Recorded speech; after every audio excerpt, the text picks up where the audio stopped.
Le petit chaperon rouge. Il était une fois une petite fille qu'on appelait le petit chaperon rouge et qui vivait à l'orée d'un bois sombre et dense. Un jour, sa mère lui demanda d'aller porter un panier de gâteaux chez sa grand-mère dans la forêt. « Mais ne t'écarte surtout pas du chemin, » lui dit sa mère, « et fais bien attention au grand méchant loup. » Le petit chaperon rouge trottinait sur le sentier de la forêt, quand soudain elle se retrouva nez à nez avec le grand méchant loup. « Où vas-tu, fillette ?» grogna le loup. « Je vais chez ma grand-mère, » répondit le petit chaperon rouge. Le loup sourit. « Et si tu lui cueillais un joli bouquet de fleurs ?» ?»« Oh, quelle bonne idée !» s'exclama le petit chaperon rouge en s'écartant du chemin. Mais le loup rusé avait un plan. Il comptait arriver chez la grand-mère le premier.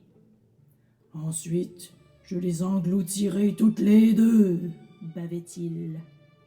Le loup s'éloigna, tandis que le petit chaperon rouge cueillait des fleurs. Toc, toc, toc! Le loup frappa à la porte de la chaumière. « Entre, mon enfant !» dit la grand-mère, pensant qu'il s'agissait du petit chaperon rouge. Le grand méchant loup bondit à l'intérieur. Il attrapa la grand-mère et l'enferma dans une armoire. Puis, il enfila rapidement sa chemise de nuit et son bonnet, et grimpa dans son lit.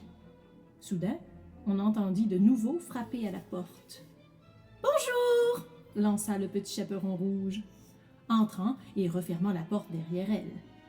Mais sa grand-mère avait une drôle d'allure.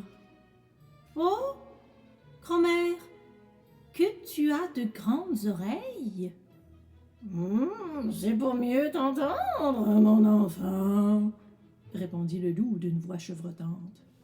« Oh, grand-mère, que tu as de grands yeux !»« C'est pour mieux te voir, mon enfant, » dit le loup en lui souriant de toutes ses dents. Le petit chaperon rouge eut soudain peur. « Et que tu as de grandes dents !»« C'est pour mieux te manger !» s'écria le loup en bondissant hors du lit. Il poursuivit le petit chaperon rouge à travers toute la pièce. Il y eut des hurlements, des cris, des coups et des fracas. Fort heureusement, un bûcheron courageux travaillait dans les environs.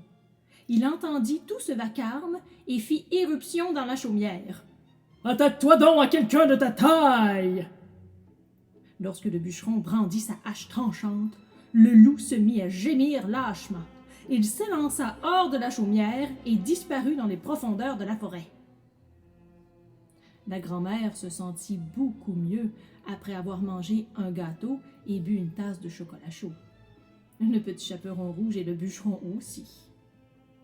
Depuis ce jour, chaque fois qu'elle rendit visite à sa grand-mère, le petit chaperon rouge ne s'éloigna plus jamais du chemin.